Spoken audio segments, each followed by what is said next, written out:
అందరికీ నమస్కారం మాస్టర్స్. పితామహ పత్రిజీ గారికి, మున్షి మాస్టర్ గారికి నా ఆత్మ ప్రణామాలు. కృష్ణ పరమాత్మకి, అర్జున వారికి నా ఆత్మ ప్రణామాలు. ఇక్కడున్న వింటున్న ప్రతి ఒక్కరికి కూడా నా ఆత్మ ప్రణామాలు. భగవద్గీతలో 2వ అధ్యాయము సాంఖ్యయోగంలో మనం ఇంతవరకు శ్రిత ప్రజ్ఞత గురించి తెలుసుకున్నాం. అంటే అంతవరకు కూడా కృష్ణ పరమాత్మ అర్జునికి అందించాడు. శరీరము, ఆత్మ, దుఃఖము, చావు, మరణము, కోరికలు, అలాగే ఆ భోగాలంటే ఏంటివి, స్వధర్మం గురించి చెప్పుకుంటూ అన్ని చెప్పుకుంటూ వచ్చినప్పుడు అర్జునుడికి ఒక చిన్న క్లారిటీ వస్తది. అది ఏంటిది అంటే శ్రిత ప్రజ్ఞత గురించి అడుగుతాడు. అంటే ఇవన్నీ వింటాడు కదా! సరే, ఇప్పుడు అతను ధ్యానం చేయలేదా? అర్జునుడు అంటే ఖచ్చితంగా ధ్యానం చేశాడు. ధ్యానం చేసినందుకే కదా ఎన్నో శస్త్రాలు తీసుకొనున్నారు. రాజ్యాలు పొందారు. ఆహ్, ఎన్ని ఎన్ని ప్రాబ్లమ్స్ వస్తున్నా కూడా బ్యాలెన్స్‌గా ఉండగలిగారు. కానీ యుద్ధంలోకొచ్చే వరకు తనని మొత్తంగా కోల్పోయాడు గదా! ఒక విచారం అతనికి వచ్చింది. మళ్ళంతా వచ్చినా, అంత ధ్యాని అయ్యున్నా, అంత మంది భగవంతులతో మెప్పించి అన్ని అస్త్రాలు తీసుకుంటూ ఉన్నా, అంత ఉన్నా అతనికొక విషాదం వచ్చింది. మళ్ళా అలా వచ్చినప్పుడు తనకు తానే అర్థమైంది. అంటే కృష్ణ పరమాత్మకి అర్థమైంది. ఇతనికి ఇంకా జ్ఞాని వలె అనుకుంటున్నాడు కానీ ఇంకా జ్ఞానం రాలేదని. అంటే ఇక్కడ మనం మెయిన్ పాయింట్ తెలుసుకోవాల్సిందేంటి? కేవలం ధ్యానం చేస్తే సరిపోదు. ధ్యానం చేసిన తర్వాత ఎంత నిశ్చలంగా, మనోనిబ్బరంగా కోరికల యందు కానీ, సమస్యల యందు కానీ, మనం ఎందుకోసం వచ్చాము, ఆనందంగా ఉంటున్నామా, ఇవన్నీ ఒకటి ఒకటి మనకు అర్థమవుతున్నప్పుడు లైఫ్‌లో ఇంప్లిమెంట్ చేయడానికి. అది మనల్ని మనం మార్చుకుంటూ ఉన్నప్పుడు మన కుటుంబం మారుతుంది. తర్వాత మన బంధువులనుకోండి, తర్వాత మనం ఇంకా సేవ చేస్తూ ఉన్నప్పుడు ఇంకా చక్కగా అందరికీ జ్ఞానం అందిస్తుంటాం. కేవలం మనం ధ్యానం చేస్తూ, ధ్యాన ప్రచారం చేస్తూ ఉంటే అది ఎంతో మంది ఉన్నారు.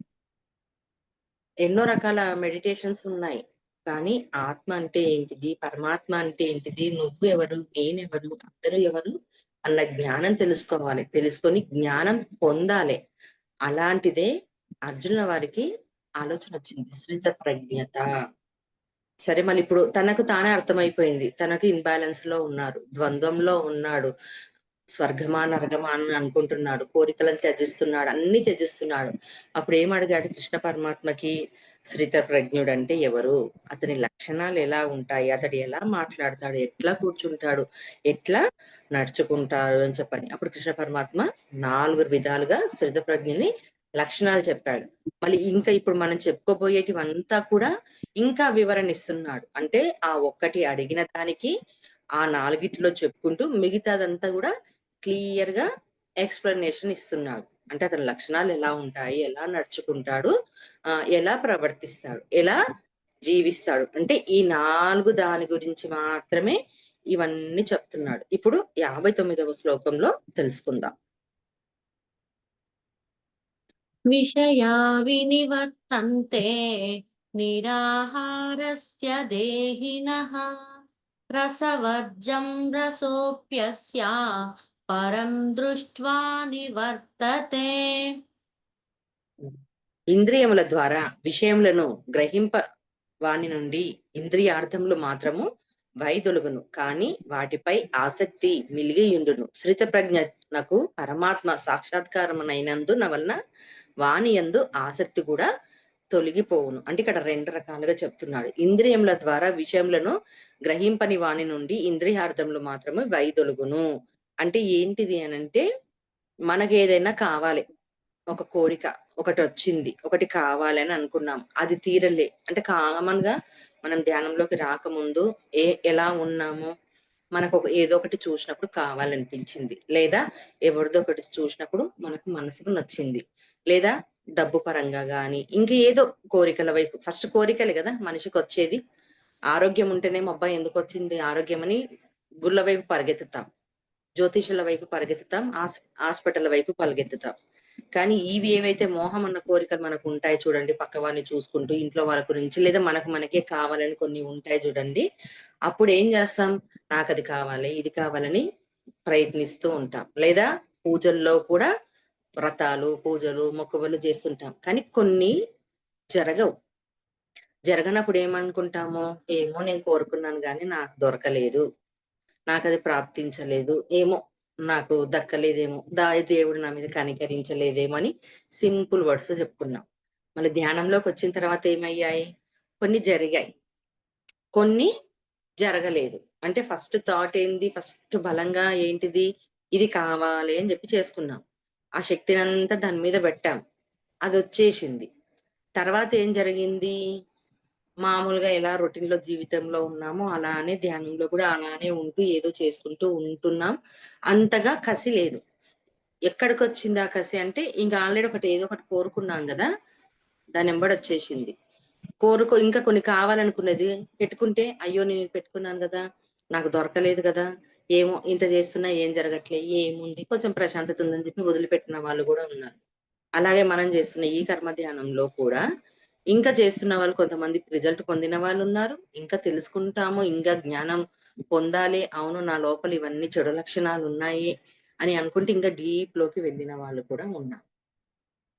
అలాగా ఇక్కడ కూడా ఏంటిది అంటే మనకు ఎప్పుడైతే ఏదైతే దొరకదో అప్పుడేం చేస్తున్నాం ఇక్కడ? వదిలేస్తున్నాం. అంటే బుక్స్ ద్వారా అనుకోండి, సజ్జన సాంగత్యం ద్వారా అనుకోండి. ఓకే. ఇప్పుడు నేనిది కోరుకున్నాను కాబట్టి నాకింకా రాలే. నాకు టైం ఉందో, లేతే నాకు కర్మ ఉందో, ఏదో ఒకటి ఇంకా నా లెర్నింగ్ ఉందని పెడుతూ ఉన్నాము. అక్కడ అది చెప్తున్నాడు. కానీ లోపల ఏముంది? ఆసక్తి ఉంది అని చెప్తున్నాడిక్కడ. అంటే పైన పైన వరకు మాత్రమే వైదొలుగుతాయి. అంటే లోపల ఒకటుంది గదా! అది కూడా ఎక్కడి నుంచుందో గమనించాలి మనం. ఒక కోరిక వచ్చింది. ఒకటి కావాలి మనకు అని చెప్పని అనుకున్నప్పుడు, ఒక మనిషి మీద కోపం వచ్చింది తిట్టాలని అనుకున్నప్పుడు, బాహ్యంగా వస్తుందా? లేకపోతే ఇంతవరకు అతని విషయంలో అంటే ఒక మనిషి విషయంలో ఇప్పుడున్న ఈ సిట్యుయేషన్‌లో ఉన్న దాని మీద యుద్ధం చెయ్యాలనిపిస్తుందా? లేకపోతే గతం అంటే ఈ జన్మలో ఇంతవరకు వాళ్ళు సిట్యుయేషన్ కల్పించుంటారు కదా! ఆ మనసులో పెట్టుకొని యుద్ధం చెయ్యాలనిపిస్తుందా? అంటే గొడవ పడాలనుకుంటుందా? ఇంకా ఈ 2 కానిది ఒకటుందండోయ్! ఏది అంటే జీవాత్మలో అంటే గత జన్మలో తాలూకా నీడల నుంచి దాని మీద అతనికి వస్తుందా? అన్నది ఈ 3 విషయాలు మనం గ్రహించాలి. అంటే ఏమవుతుంది పైన పైననే మన్నించేస్తున్నాం. పైన పైననే సారీ చెప్తున్నాం. పైన పైననే నాకిది లేదని వదిలేస్తున్నాం. కానీ లోపల ఒక ఆసక్తి ఉంటుంది అని చెప్తున్నాడిక్కడ. అంటే ఆసక్తి మెలిగి ఉండును. నీకెందుకు దుఃఖమొస్తుంది? ఎందుకు బాధొచ్చింది? ఎందుకు కోపమొచ్చింది? అంటే ఈ లోపల ఉన్న ఆసక్తి ఉండడం వల్లనే. అలాగే స్థిత ప్రజ్ఞితం గురించి చెప్తున్నాడు. స్థిత ప్రజ్ఞతకు పరమాత్మ సాక్షాత్కారమైనందు వలన వాటి నుండి ఆ ఆసక్తి కూడా తొలగిపోవును. స్థిత ప్రజ్ఞ లక్షణాలు చెప్పాడు గదా! ఎలా ఉంటాడని. పరమాత్మ సాక్షాత్కారం అంటే ఏంటిది? పరమాత్మ సాక్షాత్కారం అంటే పరమాత్మ గురించి తెలుసుకున్నాడు. ఆ బ్రహ్మం గురించి తెలుసుకున్నాడు. తెలుసుకున్నప్పుడు ఏంటిది? ఇక్కడ ఈ దాని వరకే. లేదా అతని లోపల నుంచి యుద్ధం నేను చెయ్యాలనిపిస్తుంది అంటే అది గత జన్మ వాసన నుంచా? ఇప్పుడు నేను మన్నించేద్దాం. అతన్ని నేను తిట్టాలనిపిస్తుందా? అంటే గత జన్మల్లో నుంచి తీసుకొనొచ్చామని క్లారిటీ వచ్చిందనుకోండి అది వదిలేస్తా. అలాగే ఇంకా ప్రస్తుతం ఈ మనిషిని ఇప్పుడు ఈ సిట్యుయేషన్‌లో కోపగించుకున్నాడంటే అర్థం చేసుకుంటాం. అతని స్థితి అలా ఉంటుంది. అలాగే గతంలో అంటే ఇంతవరకు ప్రీవియస్ మనం ఉండుంటాం గదా! ఆ విషయంలో అతన్ని ఇంకా ఆహ్, మనం లోపల పెట్టుకొని ఉన్నామనుకోండి, అది వదిలేస్తున్నాం. అంటే ఏమవుతుందిక్కడ? స్థిత ప్రజ్ఞత మనకొచ్చినట్టు. ఒక్క విషయంలో కాదు. అలా మన జీవితంలో ప్రతి సిట్యుయేషన్‌లో, ప్రతి సంఘటనలో, ప్రతి దాంట్లోనూ ఇది జరగాలి. అది స్థితప్రజ్ఞని లక్షణాల్లో. అప్పుడేమవుతాయి? ఆసక్తి తొలగిపోవును. ఆసక్తి లేదా? కోరిక లేకుండా ఉండగలమా? మనకు ఖచ్చితంగా ఉండలేము. ఉండాల్సిందే. దాని ముందు ఇంటెన్షన్ ఉండదంతే. కోరిక ఖచ్చితంగా ఉండాలి. మోహం ఖచ్చితంగా ఉండాలి. అన్నీ ఉండాలి. కానీ వాటి యందు పట్టుకొని ఉండరాదు. ఆసక్తిని కలిగి ఉండకూడదు అని చెప్తున్నారిక్కడ. మరి 61వ శ్లోకంలో ఏం చెప్తున్నాడో తెలుసుకుందాం. यततो ह्यपि कौन्तेय पुरुषस्य विपश्चितः इन्द्रियाणि प्रमादीनि हरन्ति प्रसभं मनः तानि सर्वाणि संयम्य युक्त आसीत मत्परः वशे हि यस्येन्द्रियाणि తస్య ప్రజ్ఞా ప్రతిష్ఠితా. ఇప్పుడు 60వ శ్లోకంలో చూద్దాం. ఓ అర్జున, ఇంద్రియములు ప్రమదనశీలములు.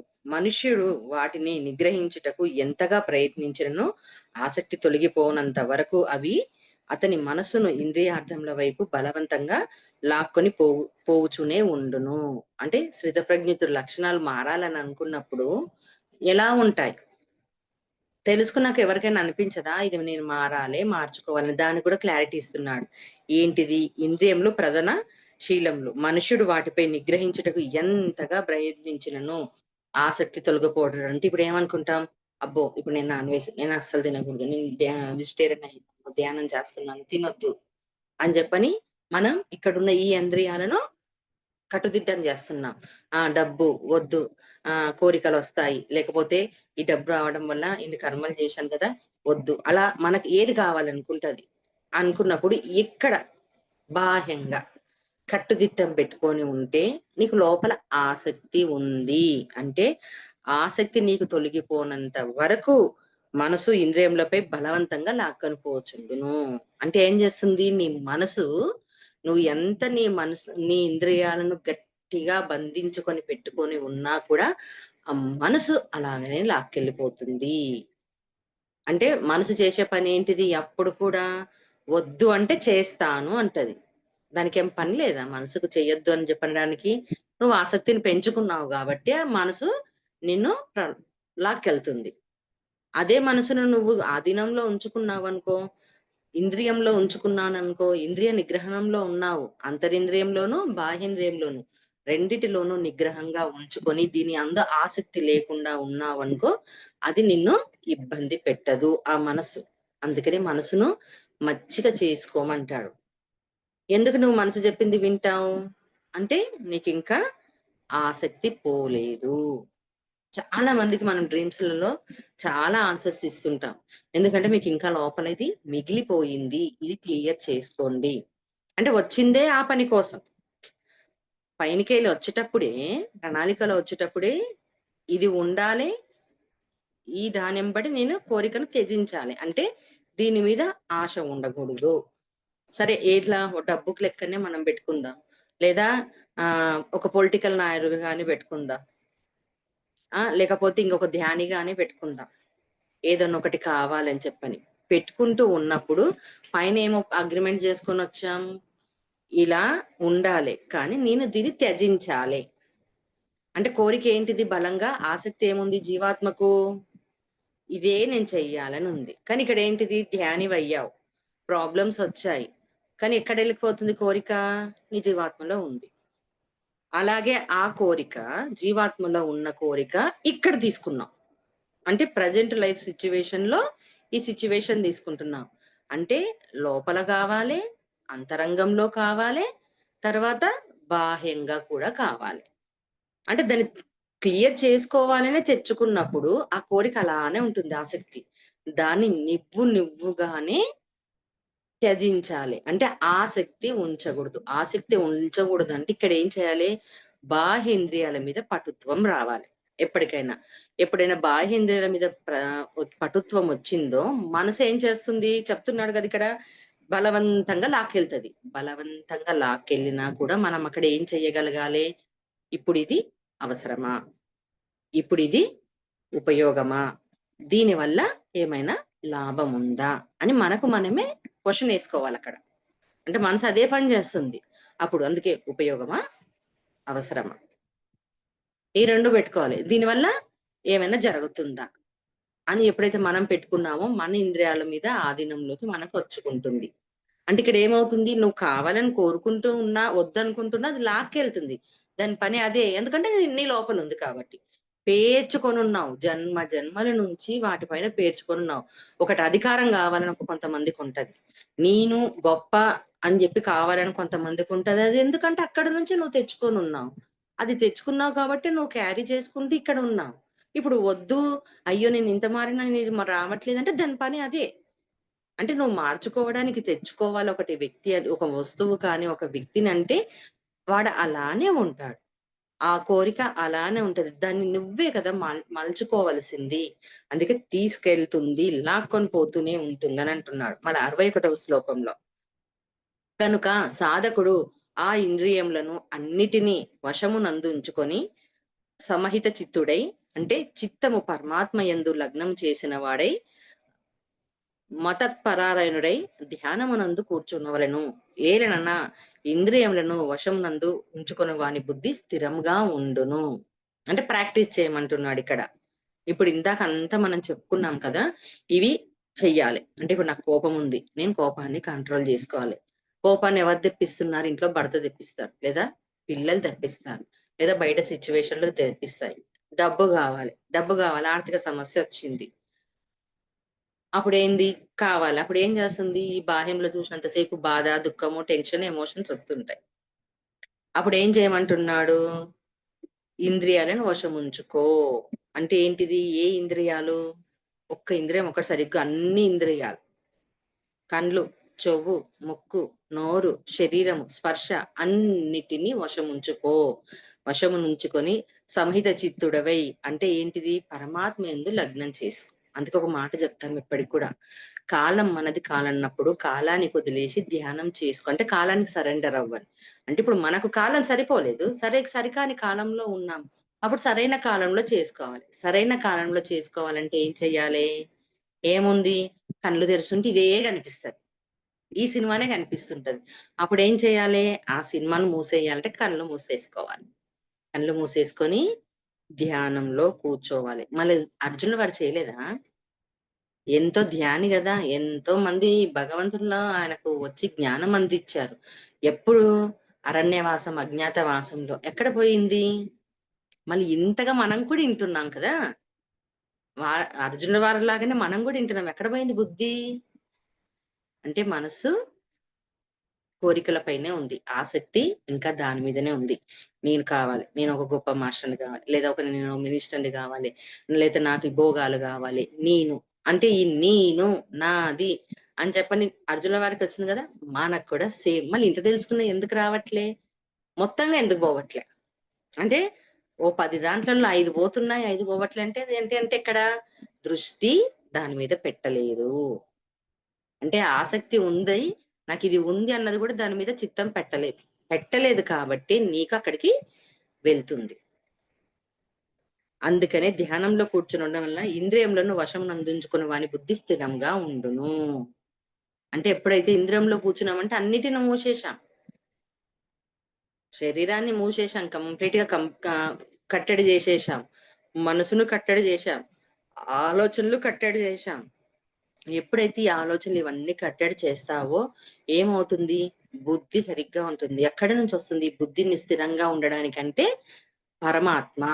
పరమాత్మతో ధ్యానంలోకి వెళ్ళిపోతాం. మనలో ఉన్న మన ఆత్మ, పరమాత్మ, ఆత్మ అంత కలిపి మనకు కావలసింది ఇస్తది.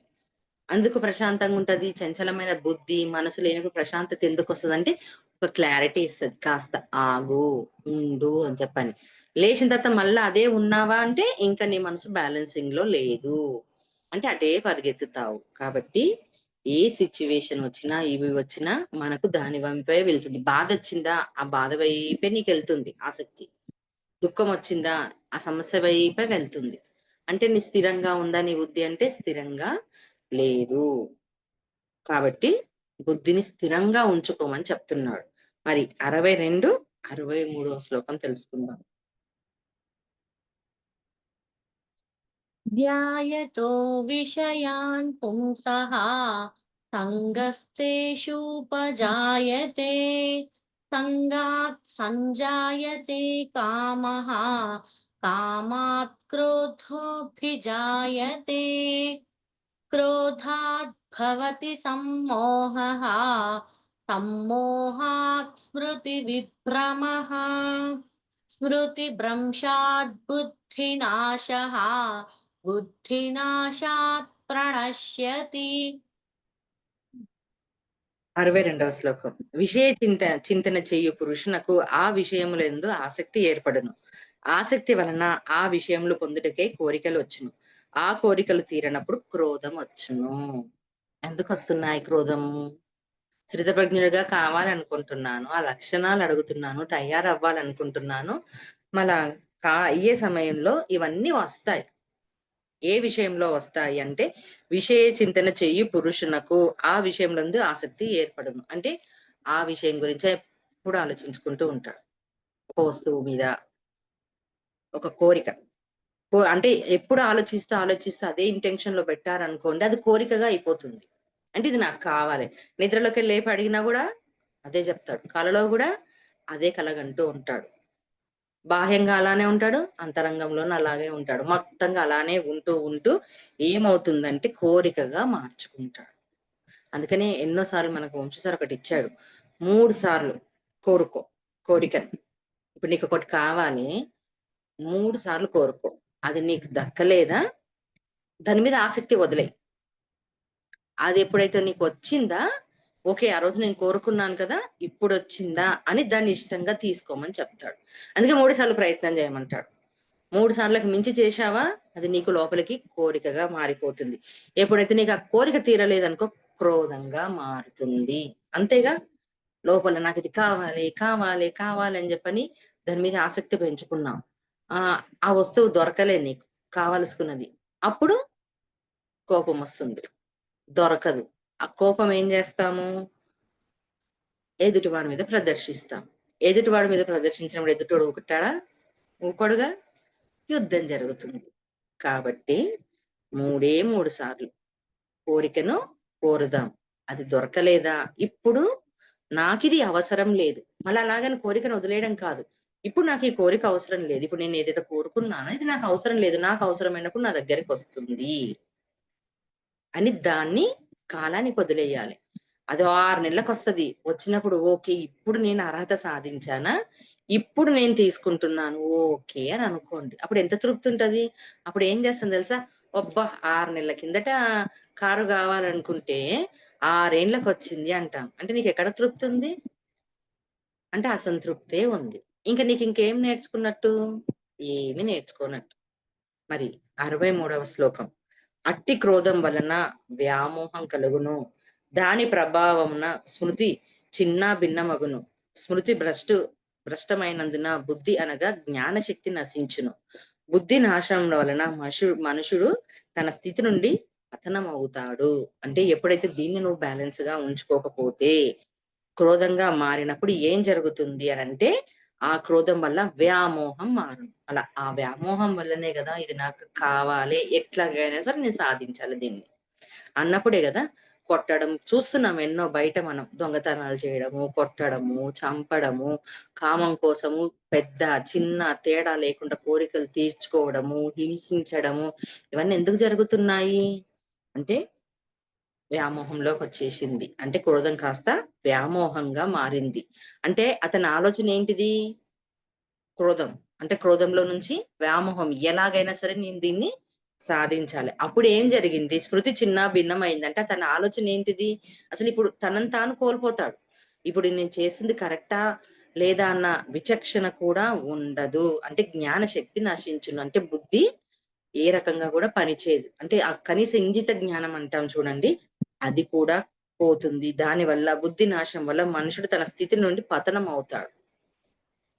అంతే. ఎంత కోటీశ్వరుడవ్వండి, ఎంత అవ్వనివ్వండి, ఎంత జ్ఞాని అయినా సరే, ఎంత గొప్ప మాస్టర్ అయినా సరే, ఎంత పెద్ద పండితుడైనా సరే, ఒక చిన్న కోరిక వల్ల అంటే క్రోధం వల్ల, కోరిక వల్ల, ఆ బుద్ధిని స్థిరంగా ఉంచుకోకపోవడం వల్ల ఒక్క మాట చాలు మనకు. ఒకటే ఒక్క మాట చాలు. ఎవరైనా గూడా ఒక పెద్ద మాస్టర్ గానివ్వండి, ఒక పండితుడు కానివ్వండి, ఒక మంచి ఉన్నత స్థానంలో ఉన్న వాళ్ళు చూడండి, ఒక మాట మాట్లాడారనుకోండి, ఆ నిమిషంలో ఏం జరిగిపోతుంది మనకు? అతని మీద ఒక అభిప్రాయం ఏర్పడుతుంది. ఆ అభిప్రాయం ఏర్పడినప్పుడు, అది తీసేసుకోవడానికి అతడు ఎంత సఫర్ అవ్వాలి? అలాగా ఎదుటి వ్యక్తి ఆ వ్యక్తితో తీసుకున్న రిసీవింగ్‌ది వదిలించుకోవడానికి ఎంత ప్రయత్నం చేయాలి? అంటే పతనం అవుతుంది. అంటే తన స్థితి ఒకటే మాట. అంటే నువ్వు 99 మాటలు మంచి మాట్లాడినా, ఆ ఒక్క మాట సరిగ్గా లేకపోవడం వల్ల ఎంత ఇబ్బందవుతుంది. అంటే బుద్ధి స్థిరంగా లేదు. స్థితప్రజ్ఞుతుడని చెప్పుకుంటాడు. నిజం చెప్పాలంటే మళ్ళతను శ్రితప్రజ్ఞుతుడు అని చెప్పుకుంటాడు. అందుకే శ్రితప్రజ్ఞుని లక్షణాలు బాగా ఇక్కడ అర్థం చేసుకొని ఆచరించాలి. ఇప్పుడు 64, 65 శ్లోకం తెలుసుకుందాం మాస్టర్స్. రాగద్వేషవియుక్తైస్తు విషయాణింద్రియైశ్చరన్ ఆత్మవశ్చైర్విధేయాత్మా ప్రసాదమధిగచ్చతి ప్రసాదే సర్వదుఃఖానాం హానిరస్యోపజాయతే ప్రసన్నచేతసో హ్యాశు బుద్ధిః పర్యవతిష్ఠతే.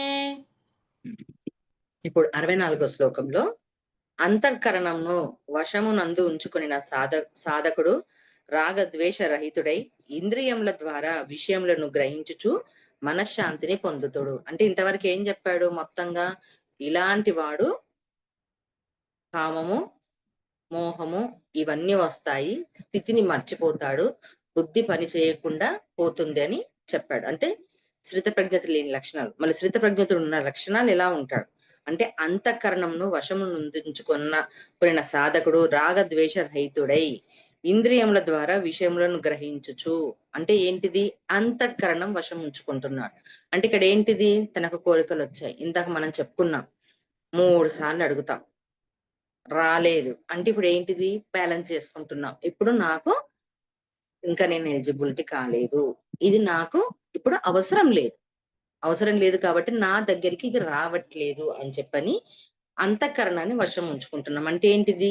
బాహ్యాన్నంతా కూడా అర్థం చేసుకుంటున్నాం సిచ్యువేషన్. ఇప్పుడు నేను ఇది కోరుకున్నాను, కోరిక లేకుండా మనిషి ఉంటాడంటే ఉండడు, కామం లేకుండా, క్రోధం లేకుండా, మోహం లేకుండా ఉండాడంటే ఉండడు. ఖచ్చితంగా అవి ఉండాల్సిందే. వాటి పని అవి చేస్తూ ఉంటాయి. వాటిని మన వశంలో ఉంచుకుంటే ఆ ఎఫెక్ట్ నీకు తగలదు, ఎదుటి వానికి తగలదు ఆ ఎఫెక్ట్. అందుకే అలాంటి వాడు రాగ ద్వేష రహితుడై, అంటే అతనికి అంతఃకరణంలో వశం ఉంచుకున్నవాడు ఎలా ఉంటాడు సాధకుడు అంటే రాగ ద్వేష రహితుడు. అతనికి రాగం లేదు, ద్వేషం రహితుడు. అంటే దీనికి అతిగా తిట్టాడా, తిట్టుకోని, కొట్టాడా, కొట్టని. అంటే అతనికి కోపం వచ్చింది, ఎమోషన్ ఉందేమో, నా మీద కోపం ఉందేమో, ఏదైనా చేశానేమో, కొడుతున్నాడు. కొట్టేది ఎవరిని? కొట్టించుకునేది ఎవడు? కొట్టేవాడెవరు అన్న ఒక క్లారిటీ ఉంటుంది.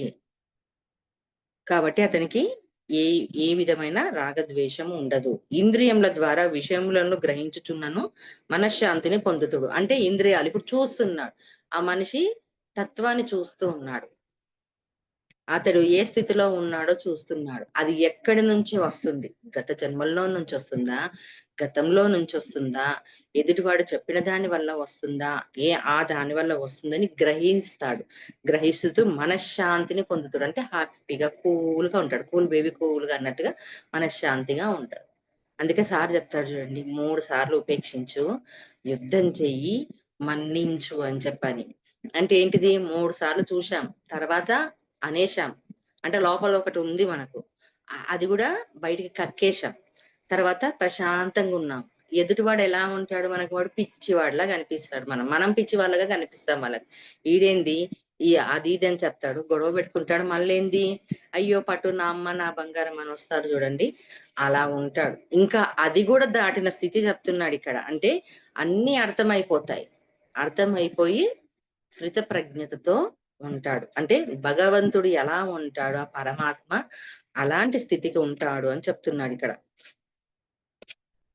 ఒకవేళ అతనికి లోపల ఉంటాయేమో, ఇప్పుడు మామూలుగా ఆలోచిద్దాం, ఇలా మాట్లాడుతూ ఉన్నప్పుడు ఆ ఎఫెక్ట్ బయటికి తీసుకోకపోయినా కొద్దిగా ఉంటది పర్సంటేజ్, అరే ఏంటిది అని ఉన్నా కూడా తను తన బాహ్యేంద్రియాలను కంట్రోల్లో ఉంచుకుంటున్నాడు. ఇక్కడ బాహ్యేంద్రియాలను కంట్రోల్ గా ఉంచుకుంటున్నారు, అంతరేంద్రియాలను కూడా కంట్రోల్ గా ఉంచుకుంటున్నారు. కాబట్టి దాని ఎఫెక్ట్ అంతగా తీసుకోడు, అంటే వదిలేస్తాడు. వదిలేయడం వల్ల అతడు మనశ్శాంతిగా ఉంటాడు అని చెప్తున్నాడు ఇక్కడ. 65వ శ్లోకంలో మన ప్రసన్నతను పొందిన వెంటనే అతని దుఃఖములన్నీ నశించును. ప్రసన్న చిత్తుడైన కర్మయోగి యొక్క బుద్ధి అన్ని విషయములపై వైదొలిగి పరమాత్మ యందు మాత్రమే పూర్తిగా స్థిరమవును. అంటే ఇవన్నీ ఎక్కడి నుంచి వస్తున్నాయి? ప్రజ్ఞత కలిగిన వ్యక్తికి ఒక క్లారిటీ ఉంది. తెలుసుకుంటున్నాడు. సాధన చేస్తున్నాడు. తానెవరో, ఎదుటివాడెవడో, ఎదుటివాడి సిచ్యువేషన్ ఎలా ఉంది, ఏ సిచ్యువేషన్ లో తను ప్రవర్తిస్తున్నాడు. అంటే ఏది? పాపముల కారణంగానే మనుషుడు ఈ విధంగా ప్రవర్తిస్తున్నాడు. దుఃఖిస్తున్నాడు, కొడుతున్నాడు, తిడుతున్నాడు, బాధ పెడుతున్నాడు, కోరికల వైపు పరిగెత్తుతున్నాడు అని తెలుసుకుంటాడు. అంటే ఎప్పుడైతే అతడు తెలుసుకొని ఉంటాడో అతడు ఒక బ్యాలెన్సింగ్ లో ఉంటాడు.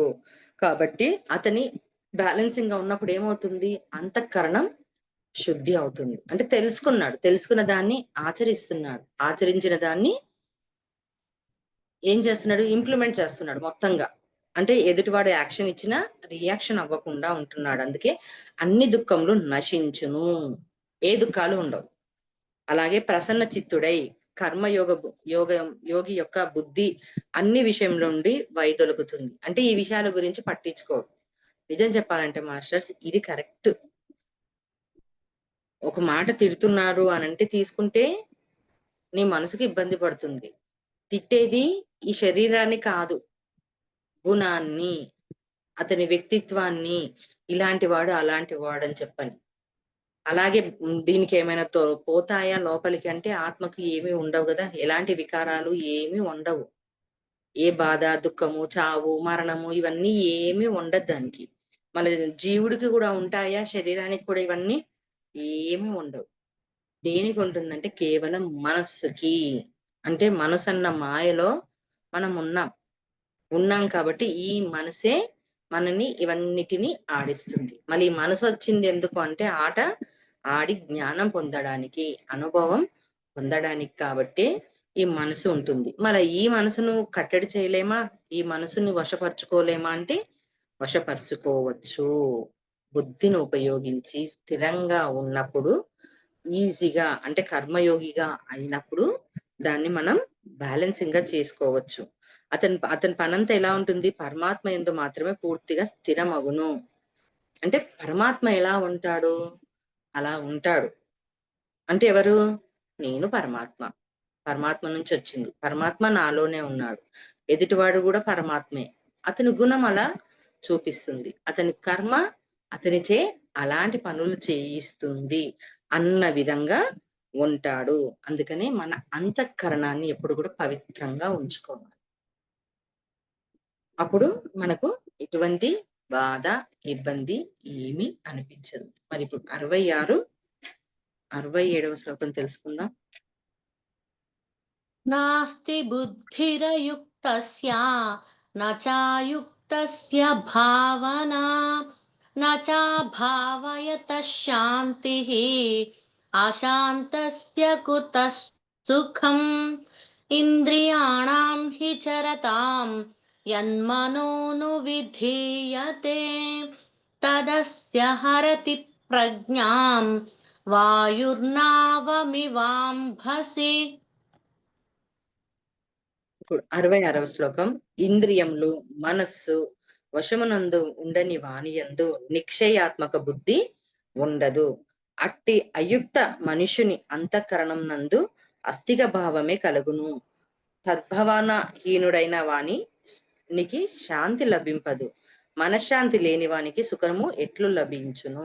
మళ్ళీ ఇంకా చెప్తున్నాడు ఇక్కడ. ఇంద్రియం గురించి చెప్తున్నాడు, మనసు గురించి. వశం ఉండని వాని గురించి నిక్షయాత్మక బుద్ధి ఉండదు. అంటే నిక్షయంగా, సరే ఇప్పుడు నాకు ఒక కోరిక వచ్చింది, నాకు ఇది కావాలి అని అనుకుంటున్నాను. కావాలి అని అనుకుంటున్నప్పుడు నేను నిక్షయంగా ఇది కావాలనుకుంటున్నాను, నా దగ్గరికి ఇది ఉంటే వస్తది, లేకపోతే నాకు రాదు అని నిక్షయంగా ఉండిపోవాలి బుద్ధిని. తర్వాత ఏంటిది? ఇలా అనుకున్నాం. ఇలా అనుకున్న తర్వాత ఏం చేస్తది మనసు? నువ్వు అలా అలా అయిపోయావు, ఏం లేదు, నీకు దొరుకుతుంది, నువ్వు ప్రయత్నం చేయి, ఒక మాట మాట్లాడు, ఒక గొడవ పడు, ఒకటి దొరుకు అని మనసు చెప్తూ ఉంటది. కానీ నీ బుద్ధి నిక్షేత్మకంగా అంతా లేదు, ఇది నేను కోరుకున్నాను, నాకు వస్తే వస్తది, లేకపోతే రాదు అని ఎప్పుడైతే అది స్థిరంగా ఉందనుకో, నీ బుద్ధి నిక్షేత్మకంగా ఏ ఇబ్బంది ఉండదు. అదే నువ్వు మనసు చెప్పినట్టుగా విని చూద్దామంటే అప్పుడు ఏంది? నీ బుద్ధి ఇంకా స్థిరంగా కాలేదు. అంటే నువ్వు ఏదైతే కావాలని అనుకున్నావో దాని పట్ల వదిలేశావా, వదిలేలేదా, ఇంకా లోపల అలానే ఉందా? అంటే ఇదంతా ఏంటిదంటే పైన పైన మాత్రమే వదిలేయడం, లోపల దాకా ఇంకా అది వదిలేయాలి అన్నది ఇంకా రాలేదు. అంటే అటాచ్మెంట్ లో ఉన్నారు అని చెప్తున్నాడు ఇక్కడ. అందుకనే అంతఃకరణమే అట్టి అయుక్త మనుషుని అంతఃకరణందు అస్థిక భావమే కలుగును. అంటే భావం ఎలా ఉంటుందంటే అస్థికంగానే ఉంటుంది. అంటే కావాలి కావాలి, పైన పైనకేమో వద్దు వద్దు, మళ్ళీ లోపల కూడా ఏంటిది వద్దు వద్దు వద్దు. పర్వాలేదు, దొరకకుంటే దొరకకపాయే, లేకుంటే లేకపాయే, పొందకున్నా పొందకపోయినా పర్వాలేదు. కానీ లోపల ఒకటి ఉంది చూడు, నిక్షేపాత్మక బుద్ధి ఉండదు. అంటే నిక్షేమం అయిపోవాలి. ఓకే, దొరకలేదా ఇప్పుడు నాకు లేదా, ఓకే అని. అది ఇంకా లేకుండా నీకు మనసు ఎప్పుడైతే ఆ దాని వైపే పరిగెత్తుతుందో ఇంకా క్లియర్ కాలేదు. ఇంకా అది నీకు కోరిక అలానే ఉండాలి అని చెప్పని భావన అని చెప్తున్నాడు ఇక్కడ. అందుకే అతనికి ఏంటిది, శాంతి లభింపదు. ఇంకా నీకు దాని గురించి పదే పదే ఆలోచన వచ్చింది అంటే ఇంకా నీ బుద్ధి దాని వైపే ఉంది. నీ మనసు అక్కడికి అయిపోయి నిన్ను బుద్ధిని పరిగెత్తిస్తుంది. పని ఏంది, మనసు పని లాక్కెళ్ళడమే. శాంతి ఎక్కడ దొరుకుతుంది అంటే ఇంకా లోపల ఇంకా ఆ ఇంటెన్షన్ మిగిలింది. మనశ్శాంతి లేని వానికి సుఖం ఎట్లు లభించును? లభించదు కదా. ఎక్కడ లభిస్తది? ముందన ఉన్న అష్ట ఐశ్వర్యాలున్నా, భోగాలున్నా, ఇప్పుడు నువ్వు ఏదైతే తెచ్చుకొని ఉన్నావో అది ఉన్నా కూడా మనశ్శాంతి ఉండదు. ఎందుకంటే లేని దాని వైపు పరిగెత్తుతుంది. లేనిది కోరుకున్నారు. లేనిదంటే కూడా అది ఇప్పుడు అది అవసరం లేదు. ఏదైనా ఒక వస్తువు కానీ ఏది కానీ ఇప్పుడు అది అవసరం లేదు. దాని వైపే నువ్వు ఇంటెన్షన్ పెట్టుకున్నావు. పైన ఏమనుకుంటావు, పెట్టుకున్నాం లేండి, వస్తే వస్తది లేకపోతే లేదు. అలా కాదు, వదిలేయగలగాలి. అంటే రాకపోయినా సరే నేను అంతే హ్యాపీగా ఉంటాను, వచ్చినా కూడా హ్యాపీగా ఉంటాను. అంటే రెండిటిని సమన్యాయం అంటాం చూడు, సమబుద్ధిని కలిగి ఉండాలని, ద్వంద్వత్వాన్ని కలిగి ఉండాలంటే మంచిని కాడి చెడుని కానీ రెండిటిని తీసుకునే విధంగా. మళ్ళా లోపల కూడా అది నీకు ఉందా, పైనికి నటించిన లోపల కూడా ఉందా అంటే ఇంకా నీకు అది రాలేదు. అంటే శ్రిత ప్రజ్ఞులుగా క్వాలిఫై కాలేదు అనుకోవాలి.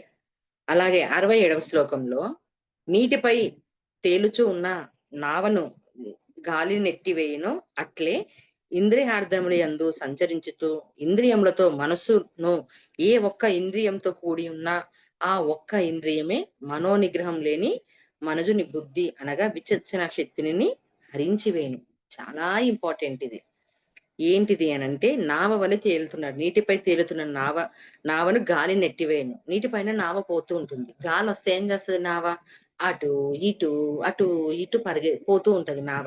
అలా ఇంద్రియార్థములందు సంచరిస్తున్న ఇంద్రియంలో మనస్సు అంటే ఇప్పుడు ఏంటిది, ఎలా అర్థం చేసుకోవాలి దీన్ని అంటే, ఇప్పుడు నేను మాట్లాడాలి, ఏదో ఒకటి నేను మాట్లాడాలి. ఒక 10 మంది దగ్గర కూర్చొని ఉన్నా, మాట్లాడాలన్నప్పుడు ఏంటిది, నేను మాట్లాడతానో లేదో, నా వల్ల అవుతుందో లేదా అన్నది, లేదా మాట్లాడగలను ఒక క్లారిటీ తీసుకుందాం. ఓకే, మాట్లాడొద్దు అన్నది ఒక క్లారిటీ తీసుకుందాం. మాట్లాడేది ఎందుకు, మాట్లాడదు అని ఒక క్లారిటీ తీసుకుందాం. అప్పుడు నువ్వేం చేస్తావు, నీ ఇంద్రియాలను అమ్మో మాట్లాడొద్దు అని చెప్పి కళ్ళను మూసేస్తున్నావు, చెవులను ఒకవేళ వాళ్ళు ఏమన్నా సరే నాకు రాదు నేను మాట్లాడలేను. అలాగే శ్వాస తీసుకోవడంలో, అలాగే చర్మం, శరీరం, ఇవన్నిటిని నువ్వు ఆధీనంలో ఉంచుకున్నావు. కేవలం ఒక నోరే ఆధీనంలో లేదు. అంటే 4 ఉన్నా ఒక్క నోరు ఆధీనంలో లేనప్పుడు నీకు లోపల ఏముంది, మాట్లాడాలన్నా మాట్లాడొద్దా, మాట్లాడాలన్నా మాట్లాడొద్దా, వీని తిట్టాలన్నా తిట్టకూడదా, వీని పొగడాలన్నా పొగడకూడదా, లేదా నేను పొగిడించుకోవాలన్నా పొగడాలన్నా. ఒక్కటి అంటే మిగతా 4 ఇంద్రియంలో ఆధీనంలో ఉన్న ఒక్క ఇంద్రియం ఆధీనంలో లేకపోయినా కూడా నీకు ఆ విచక్షణ శక్తి హరించును. అంతే చూడండి. చూడొద్దు, చూడొద్దు, కావద్దు, కోరుకోవద్దు అని చెప్పని కళ్ళను మూసేస్తాం. శరీరాన్ని బిగుసు చేసేస్తాం. చెవులతో వివరణ చెప్తుంటే మనసు అటు లాక్కెళ్తదేమో అని అనుకుంటాం. ఒక ఫుడ్ విషయంలో స్మెల్ వచ్చిందనుకోండి టెంప్ట్ అయిపోతుందేమో అని చెప్పి దాన్ని గట్టిగా బిగబట్టుకుంటాం. కానీ ఆ కండ్లతో చూసిందాడ ఏం చేస్తాం, చటుక్కున నోట్లోకేసేసుకుంటాం తినేద్దామని చెప్పని. లేదా ఒక మాట, ఒక సిచ్యువేషన్ వద్దు, వద్దు అని అన్నిటిని నువ్వు ఆపేస్తున్నావు. కానీ ఒక్క నోరు నిగ్రహం లేనప్పుడు ఏం జరుగుతుంది, టక్కున నోట్ల నుంచి మాట మాట్లాడేస్తాం. మాట్లాడడం వల్ల ఏమవుతుంది అక్కడ, అనాలి, ఎలాగైనా సరే మాట్లాడాలి, అనాలనా అనిపించుకోవాలన్నా. అప్పుడు ఏం జరిగింది, నీ విచక్షణ శక్తి హరించి వేను. అంటే అన్ని పంచేంద్రియాలను ఆధీనంలో ఉంచుకోవాలన్నాం కదా. దాంట్లో ఒక్క ఇంద్రియం కూడా ఆధీనంలో లేకపోయినా సరే మనుషులు బుద్ధి విచక్షణ శక్తిని హరించును. అంటే ఎలా ఉండాలి? ఐదిటిని నిగ్రహించుకోవాలి. అంటే బ్యాలెన్స్ గా ఉండగలగాలి. ఎట్టి పరిస్థితుల్లో కూడా అక్కడ మాట్లాడొద్దు అంటే మాట్లాడొద్దు, తినొద్దు అంటే తినొద్దు. అలాగని భీష్మించుకొని కూర్చున్నామా, వద్దు అనంటే లోపల ఆసక్తి ఉంటది. ఏదో ఒక సిచ్యువేషన్ నీకు కలిగింప చేస్తది. అందుకే లోపల ఆసక్తి లేకుండా ఉండగలగాలి. పైన పైనకి ఆసక్తి పెట్టుకుంటే మాత్రం లాభం లేదు. అందుకే డ్రీమ్స్లలో చాలా మందికి ఫుడ్ విషయంలో కానీ, నాన్ వెజ్ విషయంలో కానీ, బట్టల విషయంలో, నగల విషయంలో టెస్టులు పెడుతూ ఉంటారు. అంటే నువ్వు పైన పైన వరకే అమ్మా మారావు, కోపం కానీ ఏవి కానీ లోపలిది మారలేదు. ఆ లోపలిది ఎక్కడా? ఇందాక చెప్పుకున్నాం బాహ్యం. అంటే ఇంతవరకు ఉన్నదా, గతంలో నుంచి మోసుకొని వచ్చిందా, ఇప్పుడు కొత్తగా క్యారీ చేసుకున్నదా అన్న దాని మీద ఫోకస్ చేయాలన్నమాట. ఇప్పుడు 68, 69వ శ్లోకం తెలుసుకుందాం. తస్మాద్యస్య మహాబాహో నిగృహీతాని సర్వశః ఇంద్రియాణీంద్రియార్థేభ్యః తస్య ప్రజ్ఞా ప్రతిష్ఠితా యా నిశా సర్వభూతానాం తస్యాం జాగర్తి సంయమి యస్యాం జాగ్రతి భూతాని సా నిశా పశ్యతో మునేః.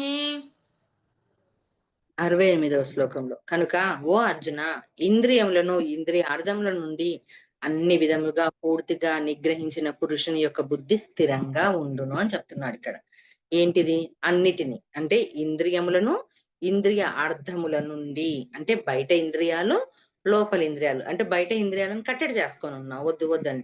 లోపల ఇంద్రియాలకు ఆసక్తి ఉంది, అది తిను తిను అని చెప్పేస్తుంటది, అంటే టెంప్ట్ చేస్తుంటది. ఇప్పుడు కళ్ళకు కూడా అంతే, ఇది చూడొద్దు చూడొద్దు అని కళ్ళు మూసేసుకుంటాం. కానీ లోపల ఉన్న దానికి ఏముంది? ఆసక్తి ఉంది. ఉన్నప్పుడు ఏం చేస్తుంది? ఒక కన్నుతో మెల్లగా తెరిచి చూస్తాం. లేదా ఇప్పుడు ఫుడ్ తినొద్దు, షుగర్ ఉంది, లేదా బీపీ ఉంది, స్వీట్ వద్దు, లామితం, ఫ్యాట్ అని. అప్పుడు ఏం చేస్తది?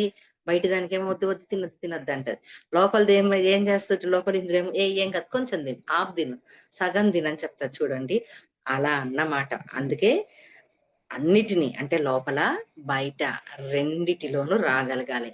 అన్ని విషయాల యందు, ఒక్క విషయం రెండు విషయంలో వచ్చాను కాదు, అన్ని విషయాల యందు రాగలగాలి. అప్పుడు పురుషుని యొక్క బుద్ధి స్థిరంగా, పురుషుడు ప్రకృతి, పురుషుడు ఇక్కడ చెప్తుందంటే ఆత్మ, జీవాత్మ స్థిరంగా ఉండును. అంటే మారాల్సింది ఏంది? ఇక్కడ ఉన్న జీవుడు. జీవుడు పురుషునికి అంటే ప్రకృతి పురుషునికి నేర్పించాలి. అప్పుడు స్థిరంగా ఉంటుంది. ఇవన్నీ ఎక్కడి నుంచి వచ్చాయి? నువ్వే తీసుకున్నావు. బయట ఏది? గత జన్మ సంస్కారాల నుంచి వచ్చాయి కొన్ని బుద్ధులు. తర్వాత ఇక్కడ కూడా దాంతోనే ఉన్నావు కాబట్టి ఇక్కడ వచ్చాయి.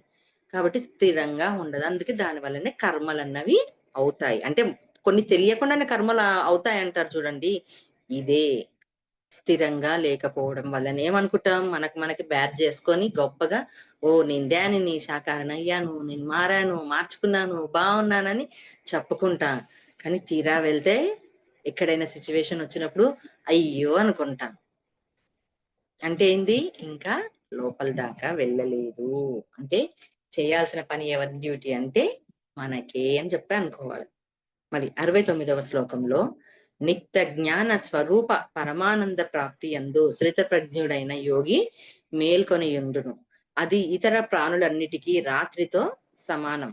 నశ్వరమైన ప్రాపంచిక సుఖ ప్రాప్తికై పాకులాడుచు ప్రాణులన్నీయు మేల్కొని ఉండును. అది పరమాత్మ తత్వం నెరిగిన మునికి మననశీలునకి రాత్రితో సమానం. ఇక్కడనే అస్సలైన క్లారిటీ ఇచ్చాడు కృష్ణ పరమాత్మ. చూడండి ఎంత చక్కగా ఉందో. నిత్య జ్ఞాన స్వరూప పరమానంద ప్రాప్తి యందు శ్రిత ప్రజ్ఞుడైన యోగి మేల్కొని యుండును. అది ఇతరుల ప్రాణులన్నిటికీ రాత్రితో సమానము. అంటే ఏంటిది? యోగి అంటే ఇప్పుడు మనం ఏం చేస్తాం? అంటే ఇప్పుడు ఇప్పుడు ఇవన్నీ మనకు కావాలబ్బా, కోరిక వచ్చేసింది, కోపం వచ్చింది, అప్పుడు ఏం చేస్తాం? కళ్ళన్న మూసుకొని ధ్యానం చేస్తాం, లేదా మూసుకుతానన్నా నిద్రపోతాం. అంటే ఏం చేస్తాం? మన వల్ల కానప్పుడు ఈ రెండే చేస్తాం కదా. మూసుకొనన్నా వండుకుంటాం, లేదా కళ్ళు మూసుకోనన్నా ధ్యానం చేస్తాడు. కానీ నిత్య జ్ఞాన స్వరూప పరమానంద ప్రాప్తి ఎందు స్థితప్రజ్ఞుడైన యోగి ఎలా ఉంటాడు? పొద్దున పూట కూడా మేల్కొనే ఉంటాయి అతని ఇంద్రియాలు. అంటే మన ఇంద్రియాలన్నీ ఎప్పుడు పండుకొని ఉంటాయి?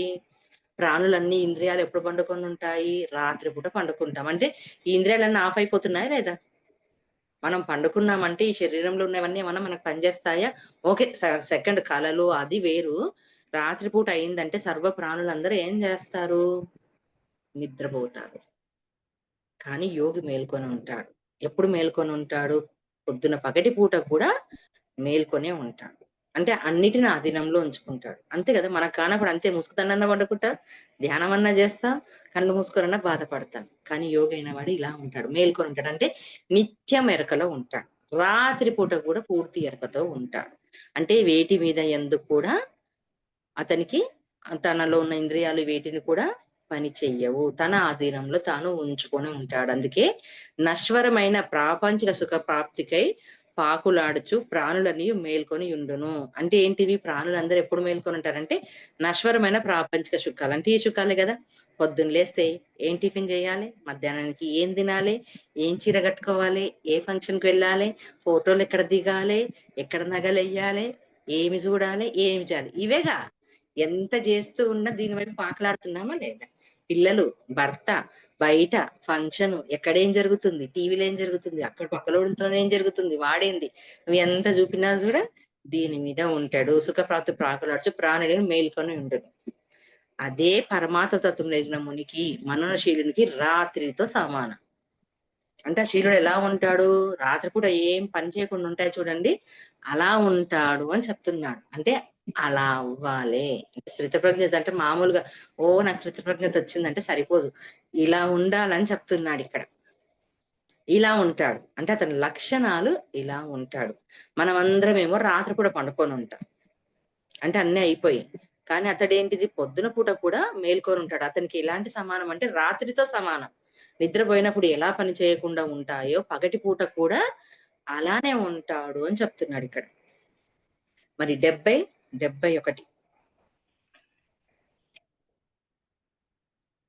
ఆపూర్యమాణమచలप्रतिष्ठम् समुद्रमापः प्रविशन्ति यद्वत् तद्वत् कामायं प्रविशन्ति सर्वे स शान्तिमाप्नोति न कामकामी विहाय कामान् यः सर्वान् पुमांश्चरति निःस्पृहः निर्ममो निरहङ्कारः स शान्तिमधिगच्छति 70 శ్లోకంలో సమస్త దిశల నుండి పొంగి ప్రవహించుచు వచ్చిన చేర నదులన్నీయు పరిపూర్ణమైన నిక్షరముగా ఉన్న సముద్రములను ఏ మాత్రము చెలింపజేయకుండాగానే అందులో లీనమైనట్టు అట్టే సమస్త భోగములను స్థితప్రజ్ఞుని యందు ఎట్టి వికారములు కల్పింపగయే వానిలో లీనమగును. అట్టి పురుషుడే పరమశాంతిని పొందుతూ భోగాసక్తుడు శాంతిని పొందజాలడు అని చెప్తున్నాడు ఇక్కడ. అంటే సమస్త దిశల నుండి నిజమే కదా, నదులన్నీ కూడా కలిసి ఎక్కడ పోతాయి? సముద్రంలో పోతాయి. సముద్రంలో పోయినప్పుడు సముద్రం ఏమైనా పక్కలో ఉన్నది వచ్చి నాకొచ్చింది, ఆ నది నాకెందుకు వచ్చిందని ఏమైనా సముద్రం ఫీల్ అవుతుందా? ఆ చేరని ఏమవుతుంది?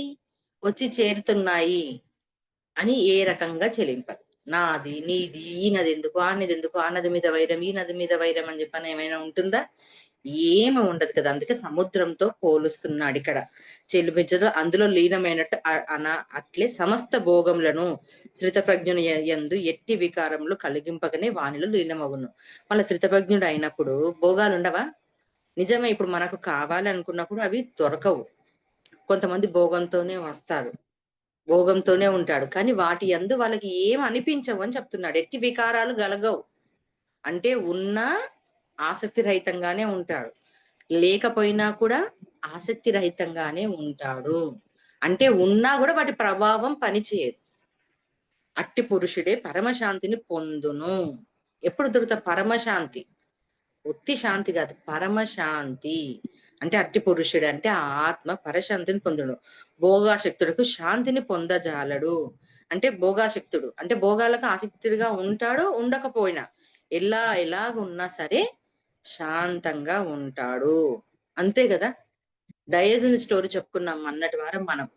డయోజనస్ ఎలా ఉన్నాడు అంటే అతనికి ఎక్కడ ఏమి లేదు, ఇల్లు గాని ఏది కానీ, ఎక్కడ ఉన్నా అతడు ఆనందంగానే ఉన్నాడు. ఎవరు ఏమన్నా కూడా అతను ఏ రకంగా కూడా తీసుకోవాలి, ఎటువంటివి అతని మీద ఎఫెక్ట్ చూపవు, ఏ రకమైన ఎఫెక్ట్ చూపదు. అలా తయారవ్వాలని చెప్తున్నాడు.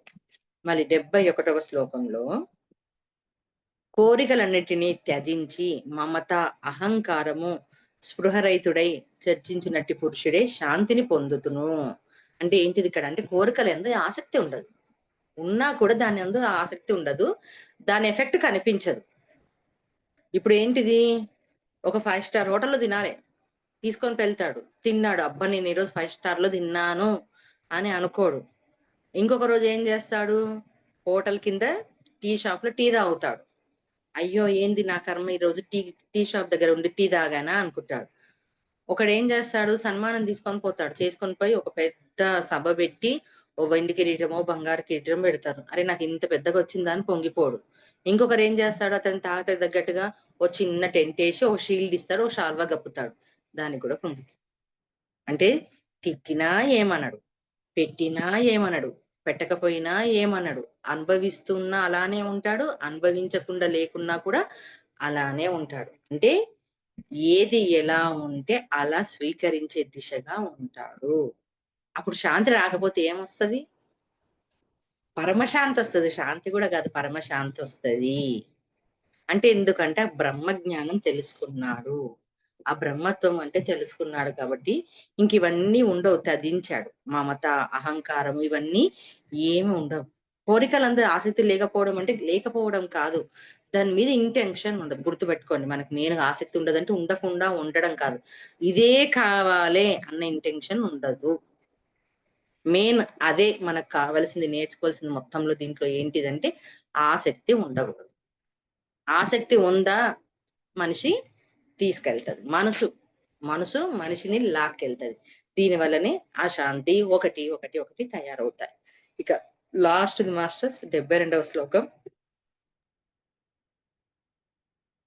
పేషా బ్రాహ్మీ స్థితిః పార్థ నైనాం ప్రాప్య విముహ్యతి స్థిత్వా స్యామంతకాలేపి బ్రహ్మనిర్వాణమృచ్చతి. ఓం తత్సదితి. శ్రీమద్భగవద్గీతాసు ఉపనిషత్సు బ్రహ్మ విద్యాయాం యోగశాస్త్రే శ్రీకృష్ణార్జున సంవాదే సాంఖ్యయోగో నామ ద్వితీయోధ్యాయః. 72వ శ్లోకంలో, ఓ అర్జున, బ్రహ్మస్థితి స్థితి అనగా ఇదియే, అంటే ఇదియే బ్రహ్మ ప్రాప్తి కలిగిన పురుషుని స్థితి. ఈ బ్రహ్మస్థితిని పొందిన యోగి ఎన్నడూ మోహితుడు కాడు. అంత్యకాలమునందును ఈ బ్రహ్మస్థితి యందు స్థిరముగా ఉన్నవాడు బ్రహ్మానందమును పొందుతాడు. అంటే ఇప్పుడు ఇదంతా చెప్పాడు కదా, ఇదంతా కూడా ఏంటిది అంటే బ్రహ్మీ స్థితి, అంటే బ్రహ్మ ప్రాప్తి కలిగిన స్థితి అని చెప్తున్నాడు.